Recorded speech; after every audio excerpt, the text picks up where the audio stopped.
সুপ্রিয় দর্শক, এদিকে লক্ষ্য করুন। দর্শক, আপনার লাউ গাছ থেকেও প্রচুর ফলন পেতে পারেন এই কাজটি করলে। চলুন জেনে নেওয়া যাক।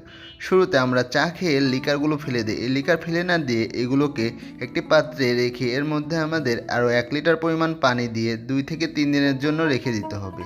2 থেকে 3 দিন পর যখন দ্রবণটি প্রস্তুত হয়ে যাবে তখন একটি ছাঁকুনির মাধ্যমে এটিকে সেঁকে নিতে হবে। ছাঁকা হয়ে গেলে এবার এই দ্রবণের মধ্যে আমাদের কিছু পরিমাণ কলার খোসা একটি পাত্রে আলাদাভাবে কেটে নিতে হবে। কেটে একটি আলাদা পাত্রে এটিকে 2 থেকে 3 দিনের জন্য 1/2 লিটার পরিমাণ পানি দিয়ে রেখে দিতে হবে। এবার 2 দিন পর যখন দ্রবণটি প্রস্তুত হয়ে আসবে তখন একটি ছাঁকুনির মাধ্যমে দ্রবণটিকে সেঁকে নিতে হবে।